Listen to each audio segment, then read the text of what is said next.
कक्षा 10 के मेरे प्रिय विद्यार्थियों,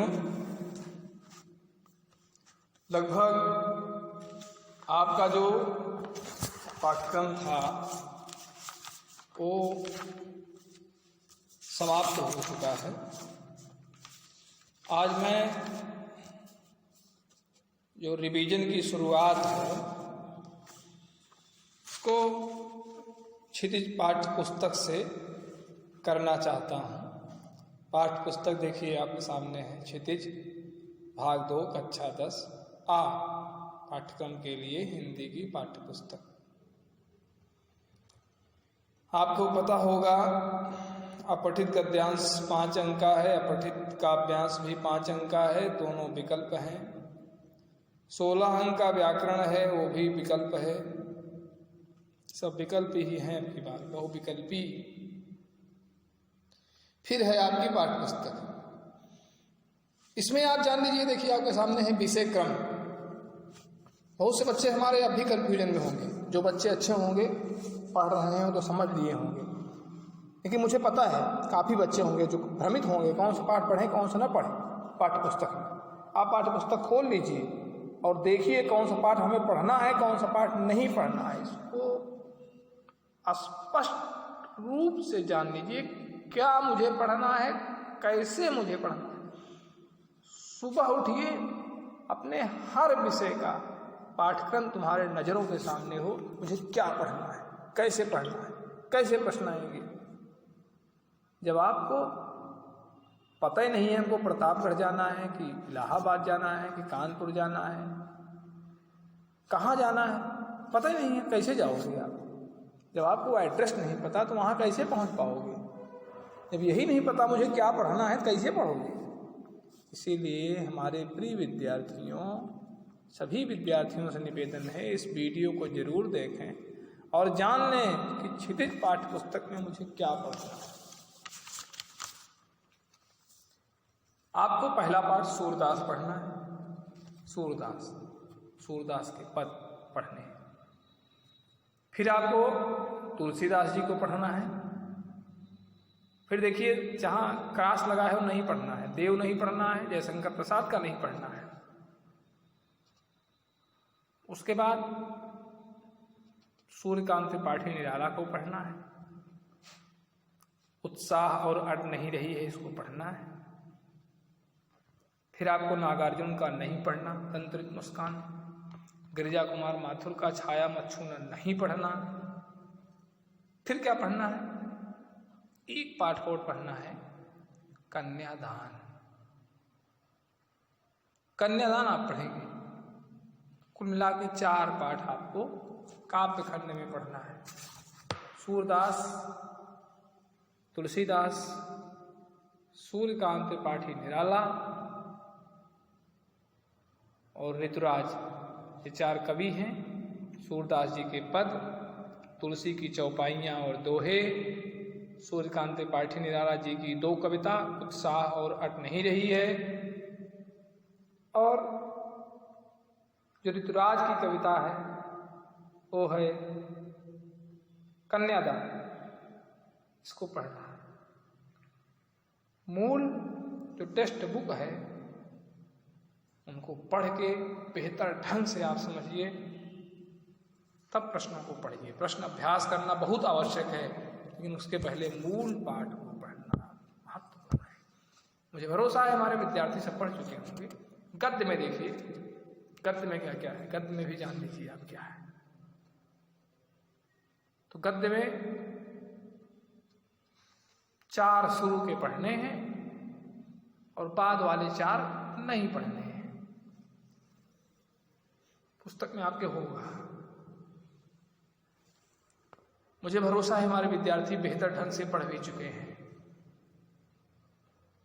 मूल पाठ को पढ़े हैं।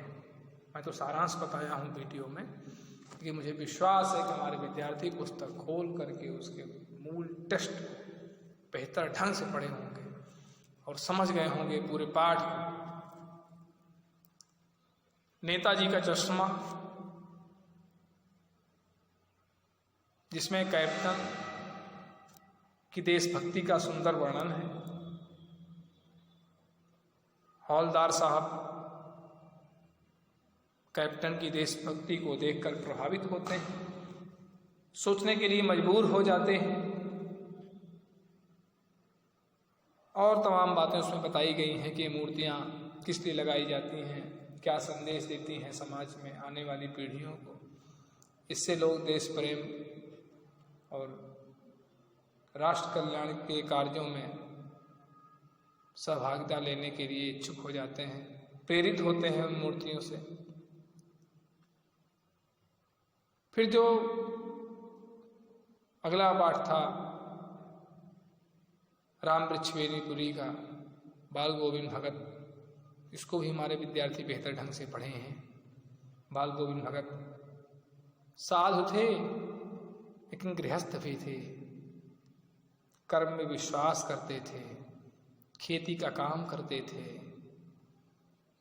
इनका आचरण व्यवहार एक सज्जन का था, साधु का था, लेकिन भीख मांग के भोजन नहीं करते थे, मेहनत करके कर्म करके भोजन करते थे। जो पारंपरिक रूढ़वादिता है उसको समाप्त करके इन्होंने सज्जन की, साधु की नई पहचान, नई परिभाषा दी बाल गोविंद भगत ने। उनके पास इनको न मोह है, न माया है, न राग है, न द्वेष है। जवान बेटा मर जाता है, बाल गोविंद भगत गीत गाते हैं कि आत्मा परमात्मा से मिल गई। सच्चे साधु की, सच्चे संत की सुंदर परिभाषा इस पूरे पाठ में दी गई है। फिर अगला है, आप किताब खोल के जान लें अगला क्या है। जहाँ सही का निशान है वो पढ़ना है, जहाँ क्रॉस है नहीं। चलिए हम आपको आपके सामने हैं। ऊधो तुम हो अति बड़ भागी, यही एक काव्यांश को बेहतर ढंग से पढ़ाने का प्रयास करता हूं। सूरदास जी का पद है, ऊधो तुम हो अति बड़ भागी। इस पंक्ति के माध्यम से गोपियां ऊधो से व्यंग करती हुई व्यंग ऊधो पर व्यंग करती हुई कहती हैं कि हे ऊधो, तुम श्री कृष्ण के पास रहते हुए भी उनके प्रेम के बंधन में नहीं बंध सके, तो तुम कैसे भाग्यशाली हो। कह रही हैं हे उद्धव, तुम बड़े भाग्यशाली हो कि जो तुम प्रेम के बंधन में नहीं बंध सके। लेकिन व्यंग कर रही हैं कि तुम कृष्ण के पास रह करके भी उनके प्रेम को नहीं पा सके। हम दूर हैं फिर भी कृष्ण के प्रेम में डूबी हुई है। भगवान कृष्ण से प्रेम करती हैं हम गोपिकाएं, और तुम पास रह करके भी उनसे प्रेम नहीं कर सके। गोपिकाएं आत्मा है, कृष्ण परमात्मा है, हम सब गोपिकाएं हैं।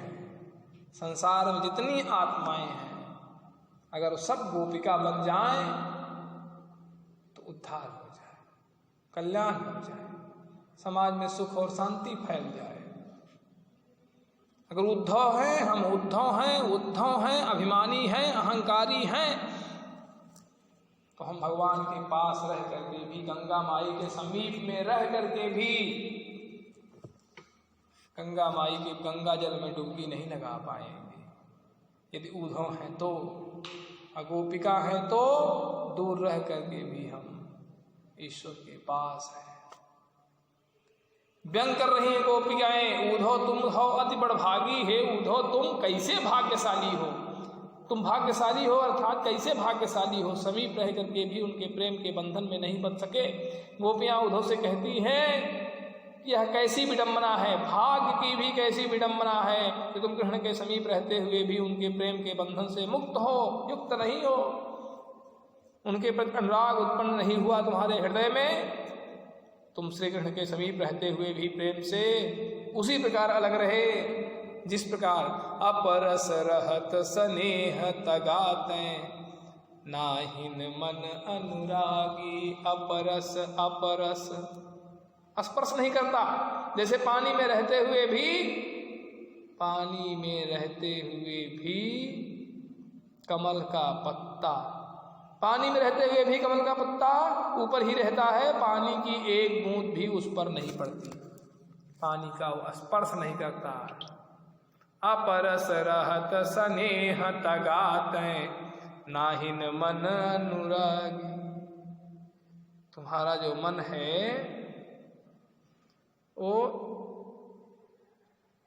स्नेह तगातय नहीं, अपरस रहत स्नेह तगातय, तुम्हारा ये मन अपरस माने स्पर्श नहीं किया है, रहत अपरस रहत स्नेह तगातय, प्रेम के धागे में छुआ नहीं है, प्रेम के धागे को नहीं छुआ है, प्रेम के बंधन में नहीं बंधा है। नाहिन मन अनुरागी, तुम्हारा ये मन श्री कृष्ण के प्रति अनुरागी नहीं है, श्री कृष्ण से प्रेम तुम नहीं कर पाए हो, तुम्हारा मन अभी प्रेम का स्पर्श भी नहीं किया है, प्रेम के धागे का स्पर्श भी नहीं किया है। कैसे? पुरैन पात रहत जल भीतर तारस देहन दागी। पुरैन का पात कमल का पत्ता रहत जल भीतर, जैसे पानी के अंदर ही रहता है, तारस देहन दागी, लेकिन उस पानी की बूंद, पानी का रस, रस का अर्थ है जल, रस का आशय है पानी से, वह पानी देह न दागी, देह उस पानी से देह में दाग नहीं लगा, अर्थात वह पानी का स्पर्श तुम्हारी शरीर में नहीं होता। जैसे पत्ते का स्पर्श पानी से नहीं होता, वैसे तुम पत्ते के समान उसी प्रेम के समंदर में रहते हो, प्रेम की नदी में रहते हो, लेकिन तुम्हारे पत्ते रूपी शरीर पर उस प्रेम के जल का एक बूंद भी नहीं पड़ा है, स्पर्श नहीं कर पाए उस प्रेम रस को। जौ जल माह तेल की गागरी बूंद न ताको लागी, बूंद न ताको लागी। जिस प्रकार तेल से भरी हुई मटकी को जल में डुबोने पर उसके ऊपर पानी की एक बूंद भी नहीं ठहरती, उसी प्रकार तुम भी कृष्ण के अति निकट रहते हुए भी प्रेम से सदा दूर रहे, प्रेम से सदा दूर रहे। अगली पंक्ति है, प्रीति नदी में पाऊं न बोर्यो दृष्टन रूप परागी ऊधो तुम हो अति बड़ भागी, ऊधो तुम हो अति बड़ भागी ऊधो। तुमने प्रेम नदी में आज तक अपना पैर डुबोया ही नहीं। जो प्रेम के महत्व को जानते, या तुम प्रेम के महत्व को जानते, तुम किसी के सौंदर्य पर मुग्ध ही नहीं हुए तो प्रेम के महत्व को कैसे जानोगे? कृष्ण के सौंदर्य पर जब मुग्ध होते तब तो प्रेम के महत्व को जानते। तुम प्रेम के महत्व को नहीं जानते हो, तुमने अभी प्रेम की नदी में अपने पांव को नहीं डुबोया है, तुम्हारी दृष्टि कृष्ण पर नहीं पड़ी है। दृष्टि न रूप परागी, तुम्हारी दृष्टि अभी कृष्ण पर नहीं पड़ी है, तुम श्री कृष्ण के सौंदर्य पर मुग्ध नहीं हुए हो। परागी, परागी। अगली लाइन है कि सूरदास अबला हम भोरी गुरु चाटी ज्यों पागी, पागी गुरु चाटी ज्यों पागी ऊधो तुम होवति बड़ भागी, ऊधो सूरदास अबला हम भोरी। सूरदास जी कहते हैं कि हम अबलाएं, भोली भाली अबलाएं हैं, एक हम ही ऐसी भोली भाली अबलाएं हैं जो दूर रह करके भी श्री कृष्ण के सौंदर्य में वैसे ही उलझ गई जैसे चींटियां गुड़ के प्रति आसक्त होकर ऐसे चिपट जाती हैं कि फिर उनको निकालना मुश्किल हो जाता है।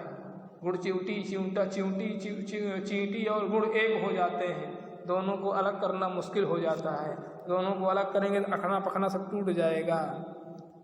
चींटी अगर चिपक गई गुड़ में, चींटा चिपक गया गुड़ में, तब फिर उसको गुड़ से अलग कैसे करेंगे? अलग करेंगे तो उसका प्राण चला जाएगा, उसकी टांगे होंगे हैं सब टूट जाएंगी अलग करोगे। तो गोपिकाएं कैसे फंसी हैं कृष्ण के प्रेम में? जैसे गुड़ और चिमटी। हम समझते हैं, आप सब समझ गए होंगे। इससे कोई भी आएगा, इसका जिससे प्रश्न कुछ भी आएगा हमारे विद्यार्थी लिख लेंगे। वैसे भी समझ रहे हैं, कोई दिक्कत हो तो आप कमेंट कीजिएगा, बताइएगा, हमको फ़ोन से बताइएगा, और बढ़िया आपको पढ़ाने की कोशिश करेंगे, प्रश्नों को बताएंगे। सूरदास अबला हम भोरी, गुरु चाटी जो पागी। एक हम ही ऐसी भोली भाली अबलाएं हैं जो श्री कृष्ण के सौंदर्य में वैसे ही उलझ गई जैसे चींटियां गुड़ के प्रति आसक्त होकर चिपट जाती हैं, फिर उनको अलग करना मुश्किल हो जाता है। उसी प्रकार हम गोपिकाएं कृष्ण के प्रेम रूपी गुड़ में डूब गई हैं। ये गोपिकाएं चींटी के समान हैं और कृष्ण का प्रेम गुड़ के समान है, और प्रेम रूपी गुड़ को पा करके ये चींटी रूपी गोपिका उसी में जाके चिपक गई, गुड़ खाते खाते उसी में चिपक गई, अब निकल नहीं पा रही है। पहले अलग किया गया होता तो अलग हो जाती, लेकिन जब चिपक गई गुड़ के लाशा में, जब चींटी चिपक गई तब वो अलग नहीं हो सकती। ये गोपियाँ आत्मा है, हम सब गोपी के स्वरूप हैं। जो कृष्ण के भक्त हैं गोपी के समान है। सच्ची भक्ति, सच्चा प्रेम भगवान के प्रति रहता है तो ईश्वर हमारी सुरक्षा करता है। ईश्वर सबका संरक्षक है। जो सच्चा प्रेम ईश्वर से करता है, जिसे भरोसा रहता है ईश्वर। राधा क्या है? राधा प्रेम है, गोपियाँ प्रेम है, भक्ति है, प्रतिमूर्ति है प्रेम और भक्ति की।